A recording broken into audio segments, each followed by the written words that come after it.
And their school doesn't start till tomorrow, so they are home with my husband today on their own. With my husband. So he's got his hands full. Alright, mitosis, meiosis, that's what we are starting today. And with mitosis and meiosis, it is hopefully a pretty easy topic that you guys have heard about and are pretty comfortable with. So this should hopefully not be as surprising. You guys have at least heard of mitosis, right? Yes. A little bit? Yes. Prophase, metaphase, anaphase, telophase? I think so. Maybe? A little bit? Of course.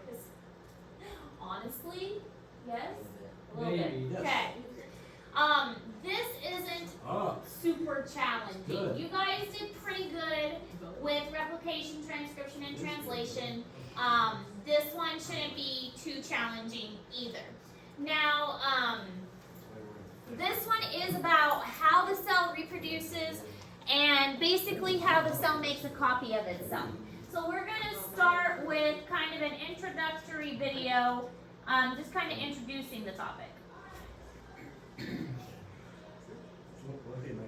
Maybe. We do sound. Or maybe not.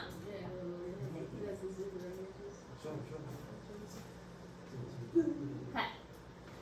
So, we'll skip the video since the sound doesn't want to work. Mitosis is actually just a really small part of the overall cell life cycle. Now, don't get the cell life cycle confused with mitosis. They're actually two different things. The life cycle of the cell is just like any life cycle, starting from when the cell is born to when the cell divides. So it's a series of events from the time a cell forms until its cytoplasm divides. Cells can actually die, but a lot of times the cell doesn't actually die, it just divides again. But cells can die. Cells can actually die and fall off, and if you've ever seen necrotic tissue, then yes, you know cells actually do die. Organisms can be single cellular or multicellular. So they can be just a single cell creature or they can be a multicellular creature. So this process can be, it kind of follows the same process for all creatures unless they're bacteria. Bacteria do something a little bit different, which we're really not going to get into. We're really just going to focus on this process for regular eukaryotic organisms, not the prokaryotic ones.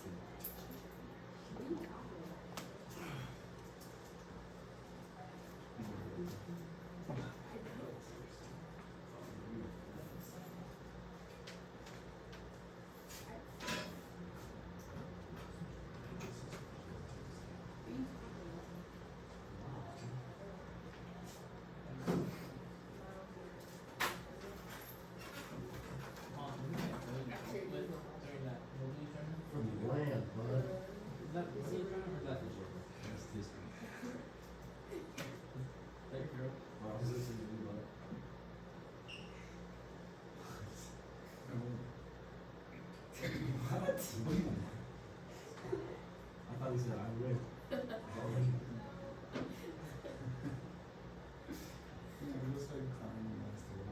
Yeah. Yes. Why? She's seen him or something? Yeah, she's a senior. She showed the last one. This one laughs. All he said that's why you're doing so bad because you were talking about that girl. So you're actually tough. I was talking to is that a cow stuff? Alright, so eukaryotic cells undergo mitosis and or meiosis. Meiosis is a little bit different. Meiosis you probably aren't as familiar with, so we'll go into that in a little more detail. They are very similar processes though. The only difference is meiosis is actually two divisions, so you're going to actually divide the cell twice. Prokaryotic cells, as I just mentioned, they are a different process, so we're really just going to focus on the eukaryotic process. Now, mitosis is just the division of the nucleus, and the cytoplasm division is something else called cytokinesis. So that is also a different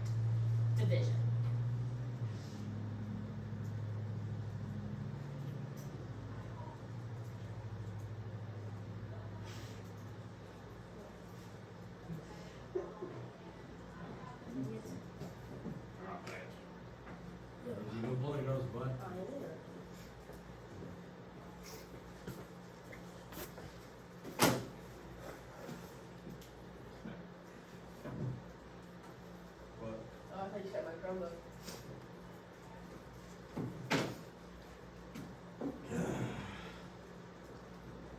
Oh, you guys did. You guys suck. Oh, we did. What did you do? I must have decided. I might have died, actually. Oh.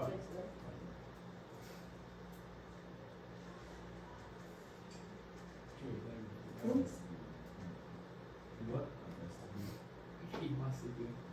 What? What are you on? You're so weird. That's what it is. You found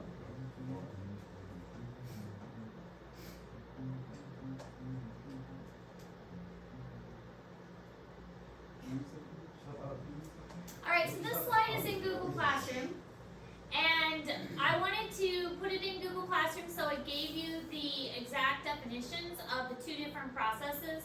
Mitosis is the basis of growth. So any organism that has cells that is growing, it is growing by process of mitosis. It is not because the cell itself is getting bigger. So an organism is bigger not because it has bigger cells. It's bigger because it has more cells. So we are bigger than an ant, not because our cells are bigger, but because we have more cells than an ant has. Our cells are about the same size, but we're bigger because we have more cells. Mitosis is also the reason why we are able to repair ourselves. So like if we get a paper cut, we are able to heal that paper cut because of cell division. So that injury is able to fill in that gap and repair that gap because of cell division. The other thing is if it's a single-celled creature and it wants to make a copy of itself, then all it has to do is go through mitosis and boom, you've got a second one. Mitosis. Why are you gonna need this? Why are you surprised? Then we have meiosis. Meiosis is more complicated, and this is the basis for sexual reproduction. So if you have two organisms that want to come together to make one organism, they will go through the meiosis process. This is what happens in the gametes. Gametes are reproductive cells. So this is like egg, sperm, pollen, something like that. Because if you have an egg and a sperm that join together, you don't want an egg to have 46 chromosomes and a sperm to have 46 chromosomes, because then you combine that together, you're going to have 92 chromosomes. It's too many. So you want an egg to have 23 chromosomes, a sperm to have 23 chromosomes, so when they combine together, they make 46. If a human has 46, you want the egg and the sperm to join together to make 46. So you want the egg to have 23. You want the sperm to have 23. That's what meiosis does. It cuts the genetic information in half. So we need a process that is going to cut the genetic information in half, and that's what meiosis does. But you don't want all the cells in your body to have 23 chromosomes. You just want the egg and sperm to have 23 chromosomes. So that's why meiosis is important, and meiosis only takes place in the reproductive cells. Every other cell in your body should have 46, except the egg and the sperm, which have 23.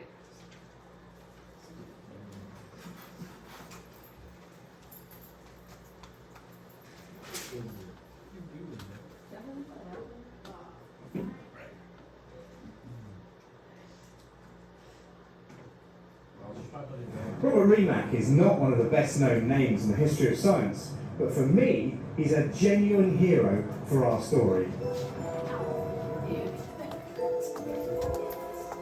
Remak was Jewish, so attaining the professorship he deserved was always going to be an uphill struggle. He was forced to do his research in a dingy attic apartment.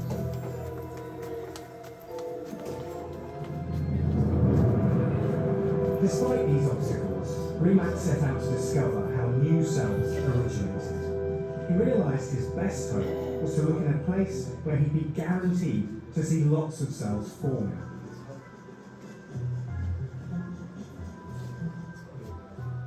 Professor Reddy's has helped us recreate Remak's experiment from the 1840s. The chick embryo was the animal model of choice for embryology at the time. because eggs are very easy to get, they're very inexpensive, and also the embryo is accessible. That means you can now take some scissors and cut a hole here on top. Oh, there it is. The embryo floats on top. Okay. And we're going to cut a blood vessel now and collect a little bit of blood. So I have a glass pipette here, and I'm going to suck a drop of blood. Now here you can actually see that there's a red fluid in the pipette. It contains blood cells, red blood cells. Putting them on the glass here, and to see them better, we put a cover slip on top, so we can look at it under the microscope. Here we go. Now let's have a look.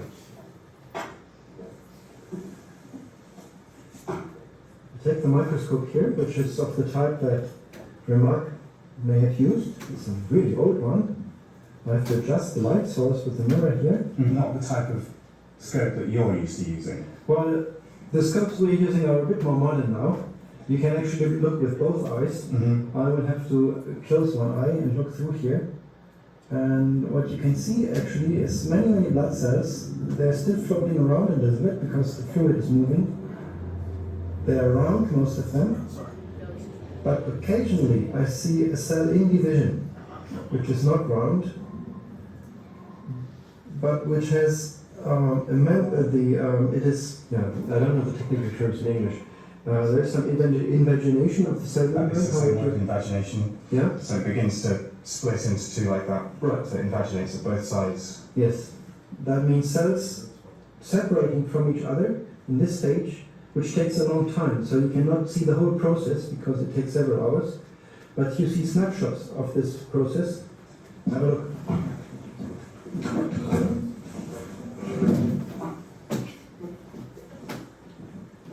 So it's not actually obvious. He must have been very persistent to see the individual stages from one cell as it begins to sort of fold in on itself and then divides into two cells. He must have done this experiment a lot of times. He must have used hundreds of eggs actually. And what's amazing is that what caught his attention were the few cells, the very few cells that were in division. They may have easily been missed by some other researchers who may have thought that these few cells in division are some artifacts under the microscope. But he focused on them and systematically studied them. And these stages in division are actually those that he depicted in his publication. You look at the surroundings that Remarque was working in, which is a sort of dusty old attic. Well, it's amazing that he came up with the results that he did. You know, that shows you that sometimes the instruments themselves do not advance science, but the thinking of people and having new ideas is more important than good equipment sometimes. And so Remarque is a true pioneer. I would say he's one of the heroes in science, in cell biology, because he really persisted on this idea and supported it by very well-founded observations. So even with primitive technology, it's possible to come up with ideas in science, like Remarque did, because he was able to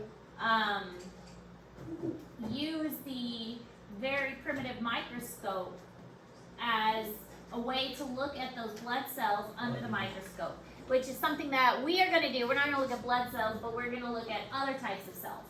So this chart, which is in Google Classroom, kind of compares mitosis and meiosis, and then the process of prokaryotic division, which is called prokaryotic fission, and how they are similar to each other. All right, so with humans, which is of course what we're going to focus on mostly, but which isn't always the case, humans have 46 chromosomes overall. And I know we've mentioned this frequently before, so you can guess it'll probably be a question on your test. But there are 46 chromosomes in a human, 23 from your mom, 23 from your dad. The chromosome... What?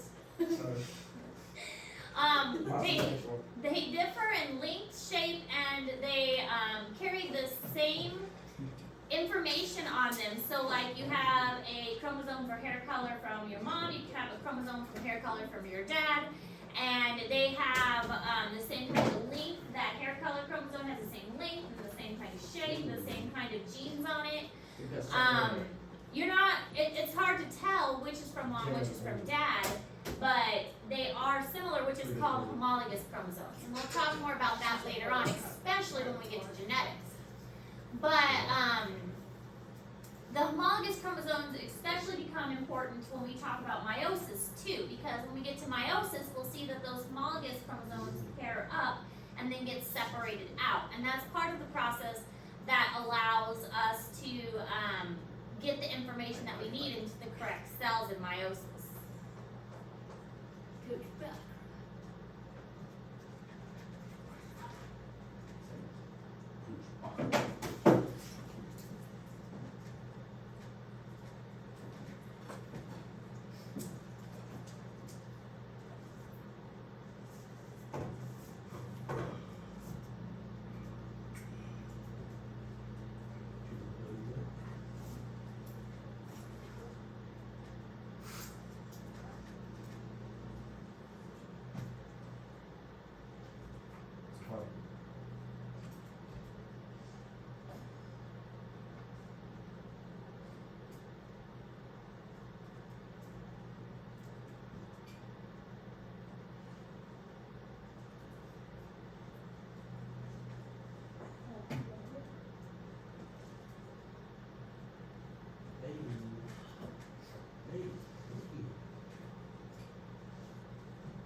Yeah, gotcha.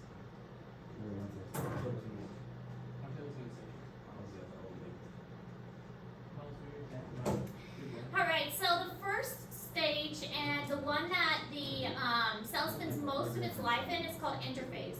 Interphase is not actually a step of mitosis.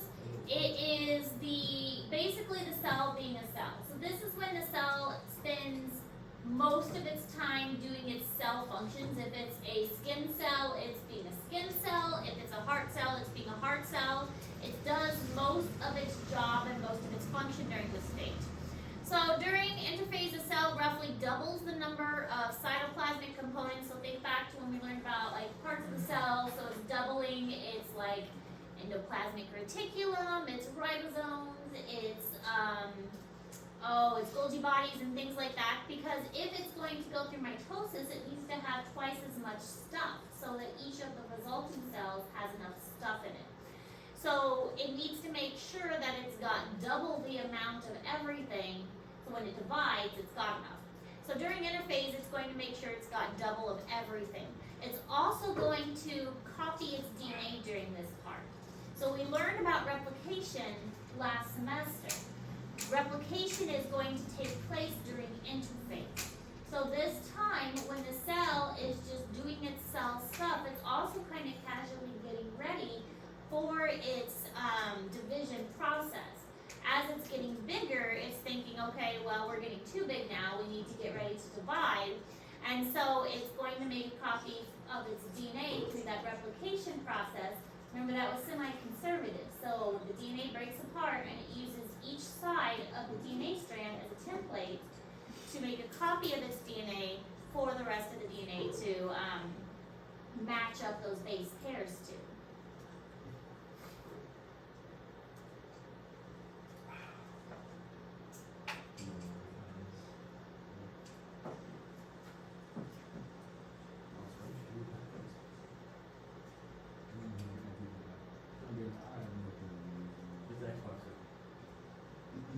Get it right now.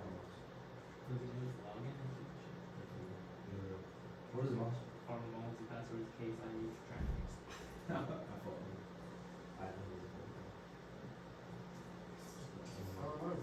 Hey, he has achievements on her. So during interphase, interphase can be divided into three distinct stages, G1, S, and G2.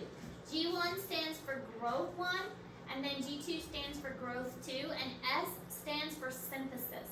Now during synthesis, synthesis means to create. When you synthesize something, you create something. So this is when replication occurs, and you will probably have a question on your test about when does replication occur? So DNA replication occurs during the S phase of interphase. So that would be the answer to that question. DNA replication occurs during the S phase of interphase. So that is between the G1 and the G2 phases. So G1 is when the cell is doing cell stuff. The S phase of interphase is replication. And then after it replicates, the cell is kind of double checking itself. Did we make enough Golgi bodies? Do we have enough cytoplasm? Is there enough proteins that we need? Remember protein synthesis, we learned about that, transcription, translation stuff. Do we have enough materials for the cell to survive?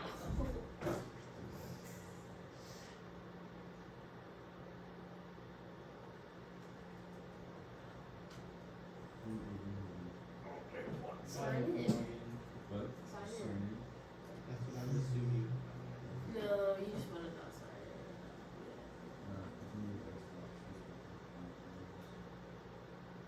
How do you know your password? So mitosis itself is the process of nuclear division, and this maintains the exact chromosome number. So if you start with 46, you're going to end with 46. That is really important, because if you have a cell that starts with 46, you're going to end up with two cells that end up with 46. Because in the S phase of interphase, it's going to duplicate, so then you'll have 92 for a little while. And then those 92 are going to split apart into two cells that have 46. Again, this is important because if there's an injury, then the cell is going to try and repair the surrounding tissue by going through mitosis. If the organism is growing, that's why in the video he took the tissues or the blood sample from a developing embryo from that chick, because that organism was still growing. We are not going to see many mitosis cells from our body because our body is not growing. But if you get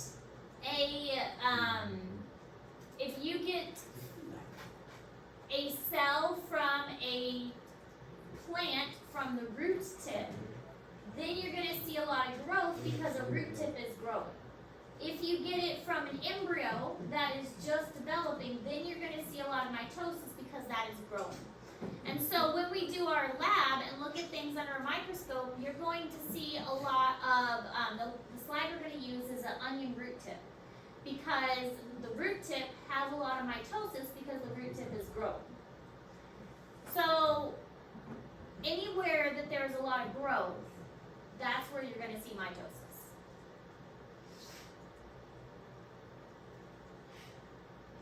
Of course, if it is asexual reproduction, the organism is making a copy of itself, then that will also be mitosis resulting in that.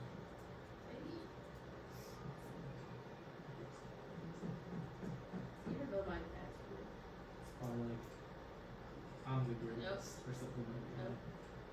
I think that is. No. You don't even know my email. 'Cause it's Is my that your mommy's mom's? email. It's my mommy's email. Yeah, mine is too. No. It's like something about photos. No. Nothing good with my Oh, it's Melissa Jane Let's talk about G. No. Something No. like that. No. Just so you don't get us off track. We just I mean, you're on track, but it's her name, yeah. and then there's probably a number. Yeah. Melissa Grinder. Now this picture I really like, and so I put this in Google Classroom for you, but I like how it shows all of the different phases. So this is, you can imagine, where the cell life starts, and this whole area right here, this is all interphase. So interphase is this whole big part, and you can see G1, S, and G2. G1 is cell growth 1, and then S phase, this is where DNA replication is going to take place. And then we have G2, which is preparation for mitosis. So all of this is interphase. Then we have mitosis here, which is just a little bitty section of the actual cell division process. In the cell division process, we've got prophase, metaphase, anaphase, telophase, and that's really all. So mitosis is really just prophase, metaphase, anaphase, telophase. And you can remember that by PMAT. Then we have cytokinesis. Cytokinesis is a little bit different. Cytokinesis is the division of the cytoplasm, and that really overlaps with telophase. So you can kind of see it overlapping here with the telophase process, but it is a separate step. It is not part of mitosis. So one of the things I like to do is write it a little bit differently. So I like to write it as IPMAT-C. So this is mitosis. And this is the cell cycle. This is cytokinesis, which is not part of the mitosis process. This is interphase, which is also not part of the cell or the mitosis process. Mitosis is just PMAT, but the whole cell cycle is interphase through cytokinesis. So it's a little bit different than what you might expect. Mitosis is just the nuclear division and the the DNA division. So genetic material, nucleus. The whole life cycle is interphase through cytokinesis. So that's a distinguishing characteristic you need to make sure you understand. Interphase, prophase, metaphase, anaphase, telekinesis, or cytokinesis. And then the PMAT is mitosis, but the whole thing is the cell cycle. Cytokinesis overlaps with telophase a lot.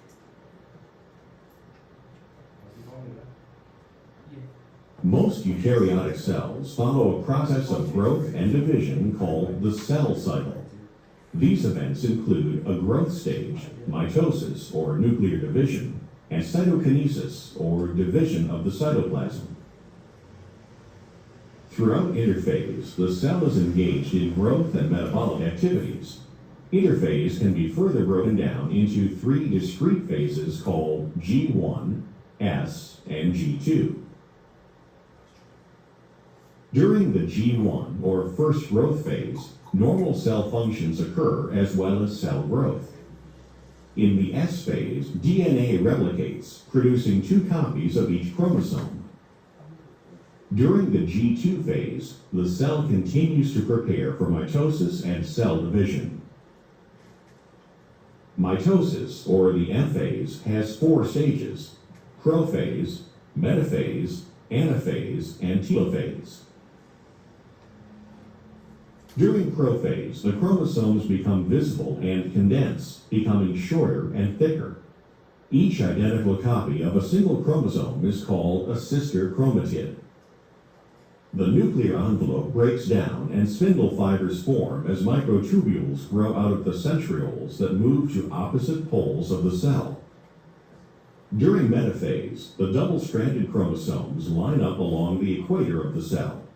The spindle is now fully formed and the microtubules attached to each sister chromatid. Anaphase begins when the sister chromatids of each chromosome begin to separate. The centromere that holds sister chromatids together divides, and the chromosomes move away from each other along its spindle fiber. In telophase, the 2 groups of chromosomes reach the opposite ends of the cell. As a new nuclear envelope starts to form around each group, the chromosomes uncoil and the spindle disappears. The division of the cytoplasm and organelles is called cytokinesis, or the C phase. The result of mitosis and cytokinesis is the formation of 2 genetically identical cells. To summarize the entire cycle, G1, S, and G2 phases occur during interphase while the cell is growing and preparing to divide. Mitosis, or the division of the nucleus, consists of 4 phases: prophase, metaphase, anaphase, and telophase. And in these phases, duplicate copies of the chromosomes are split equally. Finally, the cell's cytoplasm divides during cytokinesis and results in the formation of two genetically identical daughter cells.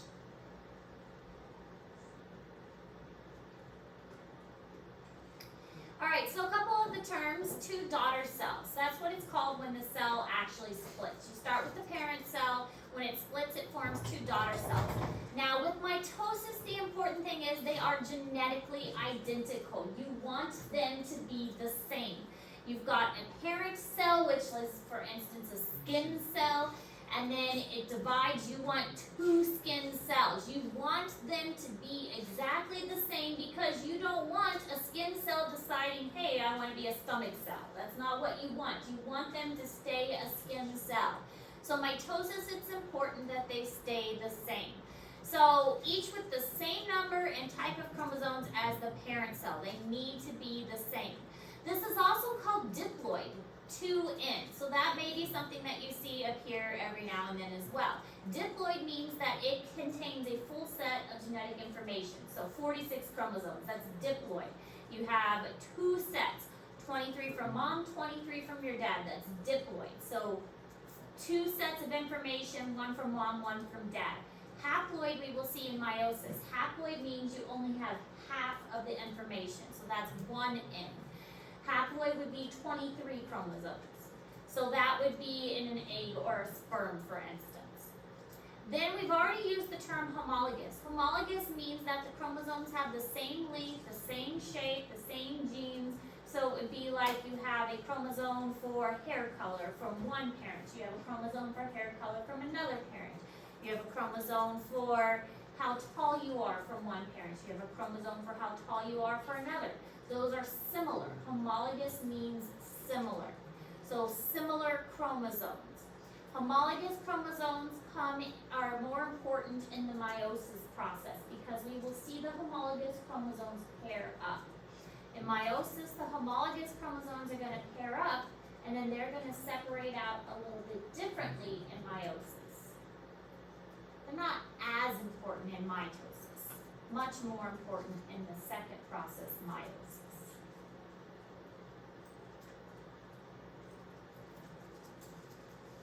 Trace, are you paying attention? Yes. Uh-huh. Yeah, you sure? You don't really want to start off the semester on a bad foot, do you? Oh no. Because when you come to me at the end of the semester, it's like, Miss Harris, curve my grade, push my grade up. And then I look at you and say, remember that very first day of the semester when I wasn't paying attention? I say, no, I'm not going to push your grade up. That's from the cell divided by mitosis. What? From the cell divided by mitosis, what did it produce? $2 cent? Because you read the first thing, AG. He looked at the sheet. No, I did not. I can multitask.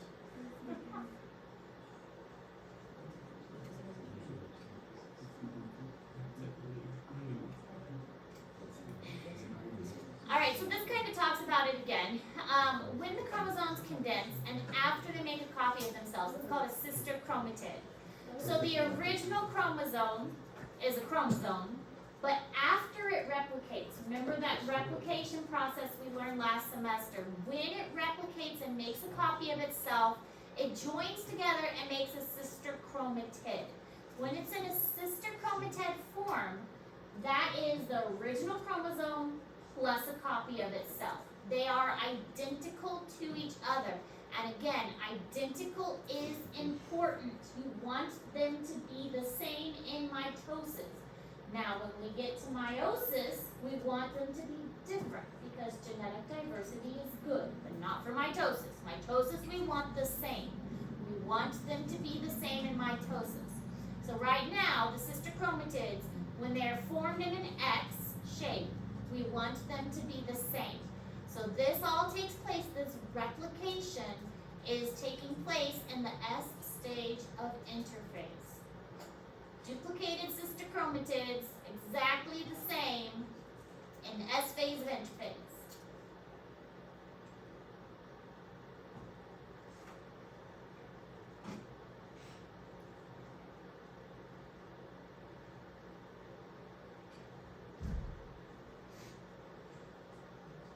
Chromosomes need to be the same in mitosis. It's important that a kidney cell does not become a tooth. What if you're like Miles and have an automatic chromosome? I mean, Even. No, he did the odd. Oh. have an extra chromosome? Yeah. Depends on which chromosome's extra. Sometimes it doesn't harm anything. So during mitosis, the sister chromatids are pulled apart. So here you can see the chromosomes getting pulled apart. And they're supposed to be at the right stage. Sometimes the chromosomes get pulled apart incorrectly, and that results in an extra chromosome. So when they get pulled apart incorrectly, so sometimes they don't separate, and so like this one is supposed to go over here, but this one actually gets pulled over here.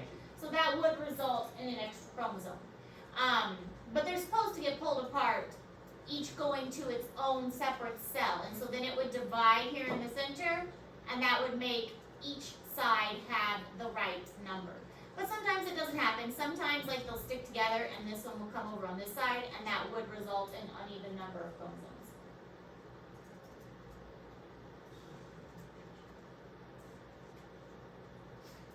They're supposed to get pulled apart equally. This one is exactly the same as this one. This one, exact the same as this one. It's kind of the point. Most of them suck.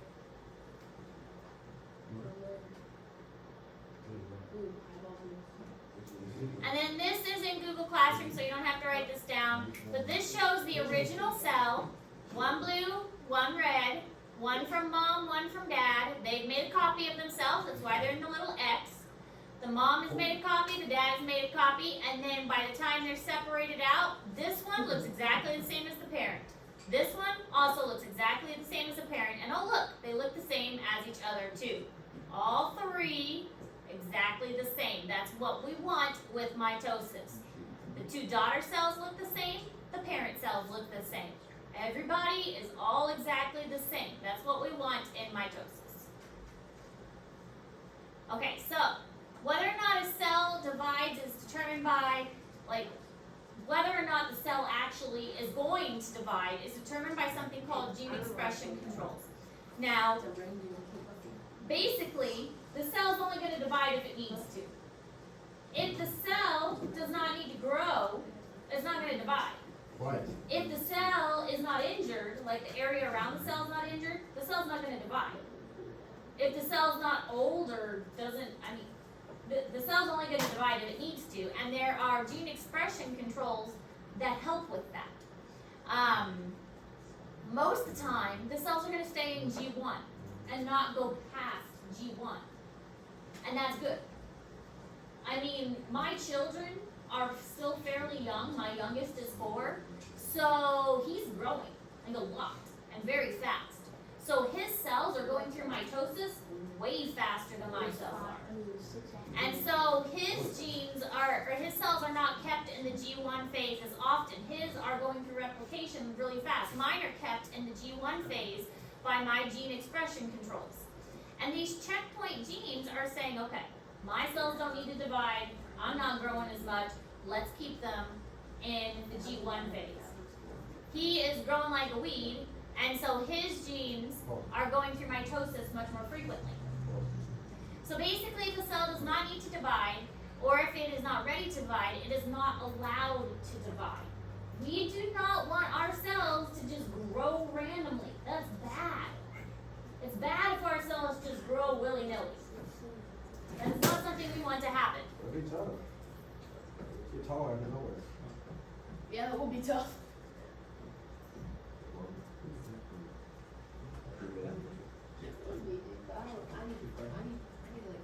Oh, I have a question. What is that thing? What thing? That's I'm already. bone. Cow spine. One of my students last year actually brought it home. Hey, About what? The cat? The spine. Oh, yeah, that's tough. I can do it. Miles can get one of those out of his field. Wait, who bought it? Who bought it? Didn't Oh, what like shit. buy it. Brought. Oh. I had some deer school. Miles says 30 in his shop. That's one of Lay it the- around. What is it? No, I'm talking about the ones that just laying on the ground that aren't like hung up. Alright, so that's all the notes for today. We do have an assignment. You don't have a whole lot of time to get on with the assignment, but enough time for me to at least pass it out. This is a practice worksheet. Are we not supposed to do it on the computer? You can do it on the computer. If you started on the computer, you can. It's a little easier to do it on paper. But you can do it on the computer if you like. I'm already on the computer. That's okay. You can at least look at it if you need it. But you can do it on the computer. I was looking at my screen. Did I post it? Yeah. Okay. I couldn't remember if I even posted it. I'm already on. I'm the left. But yes, it is due Friday. Which, you know, should not come as a surprise to you. Like, Ben's pod took them all time on Blacktop. I'm gonna. You want this paper back since I'm doing it on the computer? Yeah, that's fine. I mean, if you don't need it, you can give it back. AG, do you want your paper? I thought they might be easier to do on paper, so I printed them.